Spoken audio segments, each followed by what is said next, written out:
Hi friends, welcome to Geetha's world. இன்றைக்கி இந்த kurta design தான் எப்படி பண்ணுறதுன்னு சொல்லிட்டு பார்க்க போகிறோம். சைடில் ஓப்பன் இருக்க குர்தா தான் இதோ இந்த டிசைன் தான். நான் கைக்கும் அதே தான் வச்சுருக்கேன். வாங்க வீடியோக்குள்ளே போகலாம். எப்பவும் போல் நான் ஃப்ரண்ட் பார்ட்டு கட் பண்ணி வச்சுருக்கேன். இதுக்கு நெக்கு தான் வச்சுருக்கேன். லைனிங்கில் நெக்கு கட் பண்ணியிருக்கேன். பின்ன எக்ஸ்ட்ரா வந்து சின்னதாக ஒரு நெக்குக்கு மட்டும் ஒரு லைனிங் பீஸ் எக்ஸ்ட்ரா கொடுத்துருக்கேன். இப்போது இந்த நெக்கில் ஸ்டிச் போட்டுக்கலாம். எப்பவும் போல் அடித்து திருப்பது தான். இந்த கார்னரில் இப்படி லைன் போட்டுக்கிட்டிங்கன்னா நமக்கு வந்து நீடில் வந்து அங்கே நிறுத்திட்டு திருப்புறதுக்கு கரெக்டாக இருக்கும். இந்த மாதிரி லைன் போட்டுட்டு அந்த லைனில் நீடில் உள்ளே இறக்கிட்டு நீங்கள் திருப்புனீங்கன்னா ஒரு ஃபுட்டோட அளவு பர்ஃபெக்டாக கிடைக்கும் நமக்கு. இப்போ உள்ளே ஒரு சின்ன பீஸ் வச்சோம் இல்லையா, அது எங்கேயும் மாட்டிக்காமல் எடுத்து விட்டு ஸ்டிச் போட்டுக்கலாம். நல்லா தட்டி விட்டு ஸ்டிச் போட்டுக்கோங்க. அப்போ சுருக்கம் இல்லாமல் இருக்கும் எங்கேயும். இப்போ நெக்கை கட் பண்ணிவிட்டு எப்பவும் போல் ஒரு எட்ஜு ஸ்டிச் போட்டுட்டு நம்ம திருப்பிடுவோம். இப்போ கட் பண்ணிட்டோமா, கார்னர் வந்து கட் பண்ணோம். இந்த 2 இடம் கட் பண்ணால் போதும். நெக்குக்கு ஸ்டிச் வரைக்கும் கட் பண்ணிடணும். ஸ்டிச் மேலே படாமல் ஸ்டிச் வரைக்கும் கட் பண்ணுங்கள். இப்போது ரா எட்ஜஸ் எல்லாம் வந்து லைனிங் சைடு தள்ளி ஒரு எட்ஜு ஸ்டிச்சு போட்டுடலாம். இந்த ஸ்டிச் வந்து லைனிங் மேலே மட்டும்தான் படணும், மெயின் பீஸ் மேலே படக்கூடாது.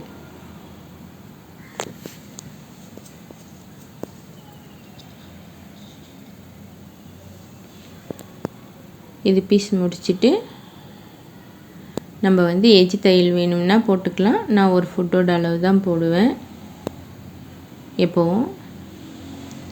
பாருங்கள், நெக்கு வந்து எவ்வளோ பர்ஃபெக்டாக திரும்பியிருக்கு. அந்த நெக்கு இப்படி கையில் தேய்ச்சி விட்டுட்டு ஒரு ஃபுட் அளவு ஸ்டிச் போட்டுக்கலாம். ஒரு ஃபுட் அளவு ஸ்டிச் போட்டுட்டு நான் சைடில் எல்லாம் ஸ்டிச் போட்டு எக்ஸ்ட்ரா இருக்கிறதெல்லாம் கட் பண்ணி நான் ரிமூவ் பண்ணி கொண்டு வரேன். இப்போயும் கார்னரில் வந்து லைன் பண்ணிவிட்டு திருப்புங்க. அப்போ அந்த ஃபுட்டோட அளவுன்றது வந்து நமக்கு ஸ்டிச் கரெக்டாக விழுகும்.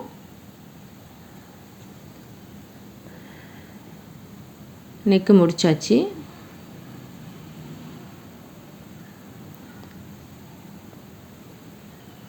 இப்போ லைனிங்கும் மெயின் பீஸும் அடித்து கொண்டு வந்துடுறேன் ஃப்ரெண்ட்ஸ்.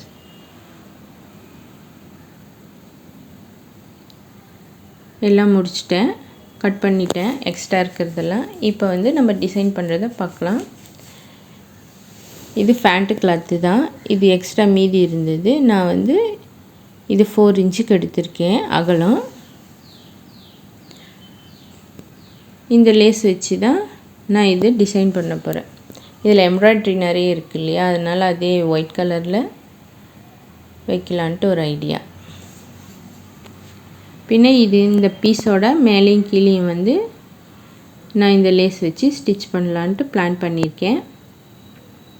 இது 4 இன்ச்சு இருக்குது இல்லையா, நம்ம இந்த பக்கம் 1/2 இன்ச்சு அந்த பக்கம் மேலேயும் கீழேயும் நம்ம லேஸ் வச்சுட்டு ரா எட்ஜஸ் கன்சீல் பண்ணுறதுக்காக 1/2 இன்ச்சு போச்சுன்னா நமக்கு இந்த பட்டி வந்து 3 இன்ச்சில் கிடைக்கும்.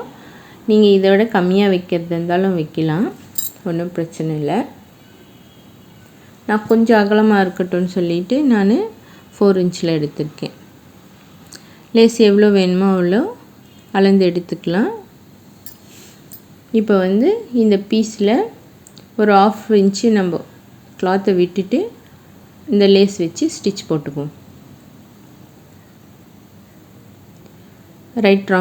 ரைட் சைடு ராங் சைடு பார்த்து லேஸ் வச்சு அட்டாச் பண்ணிடலாம். வேணால் நீங்கள் ஃபுல்லாக வந்து மார்க் பண்ணிவிட்டு ஒரு லைன் பண்ணிக்கோங்க.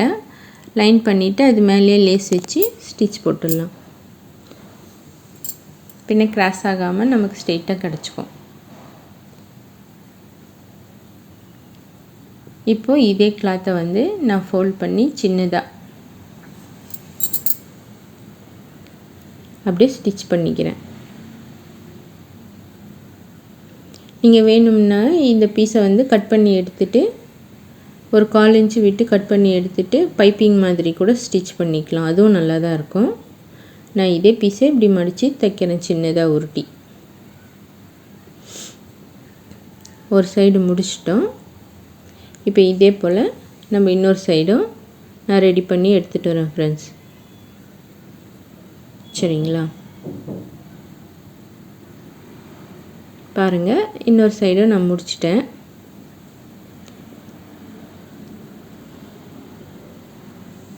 இப்போ இந்த லேஸில் இருக்க டிசைன் வந்து இந்த ரவுண்டு ஒன்றும் ஒரு ஸ்கொயர் ஒன்று இருக்குது. இதை வந்து கட் பண்ணி நான் சென்டரில் சும்மா காலியாக இருக்குது இல்லையா, நாங்கள் வைக்கலான்ட்டு பிளான் பண்ணியிருக்கேன். நீங்கள் ஃபஸ்ட்டே கூட இதில் கிராஸாக லைன் பண்ணி ஒயிட் கலர் நூலில் லைனாக ஸ்டிச் பண்ணிவிட்டு நீங்கள் ரெடி பண்ணியிருந்தீங்கன்னா இன்னும் நல்லா தான் இருக்கும். இல்லை பின்டெக்ஸ் ரெடி பண்ணி வச்சுருந்தாலும் நல்லா தான் இருக்கும். எனக்கு தைக்கும் போது அந்த ஐடியா வரல, பிடிச்ச பிறகு தான் தோணுச்சு. அதால் நான் செய்யலை. உங்களுக்கு வேணும்னா நீங்கள் அந்த மாதிரி கூட டிசைன் ரெடி பண்ணிக்கலாம். அதுவும் நல்லா தான் இருக்கும். இப்படி கிராஸில் வைக்கிறது இருந்தாலும் வைக்கலாம், இல்லை ஸ்ட்ரெயிட்டாக வைக்கிறது இருந்தாலும் வைக்கலாம். நான் இப்படி கிராஸில் தான் வைக்க போகிறேன். எல்லாம் பின் பண்ணிவிட்டு எங்கே வைக்கணுமோ நான் கரெக்டாக அந்த ஆர்ம் ஹோலுக்கு கீழே வர மாதிரி வச்சுருக்கேன். ரொம்ப கீழேயும் இல்லை, ரொம்ப மேலேயும் இல்லை. சரிங்களா? நான் சொல்கிறது உங்களுக்கு புரியும்னு நினைக்கிறேன். இப்போ அந்த பைப்பிங்கை விட்டுட்டு நம்ம அந்த லேஸ்க்கும் பைப்பிங்க்கும் நடுவில் வந்து ஸ்டிச் போட்டுக்கோங்க. அப்போ பார்க்க நல்லாயிருக்கும்.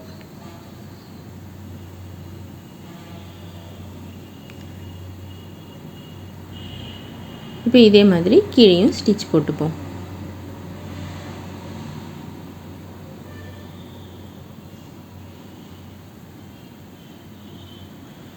ஸ்டிச் போட்டு முடிச்சாச்சு.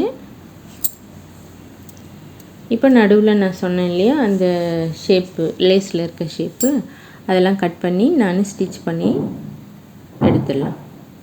கட் பண்ணிட்டேன். பாருங்கள், எங்கே வேணும்னு சொல்லிட்டு அரேஞ்ச் பண்ணிக்கலாம். சும்மா நான் ப்ளேஸ் காலியாக இருக்குதுன்னு சொல்லிவிட்டு அங்கங்கே ஒன்று வச்சுருக்கேன். முடிச்சிட்டேன். கைக்கும் இப்போது சேம் அதே மாதிரி தான் ரெடி பண்ணியிருக்கேன். அவ்வளோதான் ஃப்ரெண்ட்ஸ். இந்த டிசைன் உங்களுக்கு பிடிச்சிருக்குன்னு நம்புகிறேன். பிடிச்சிருந்தால் லைக் பண்ணுங்கள், ஷேர் பண்ணுங்கள், கமெண்ட் பண்ணுங்கள். Thank you friends.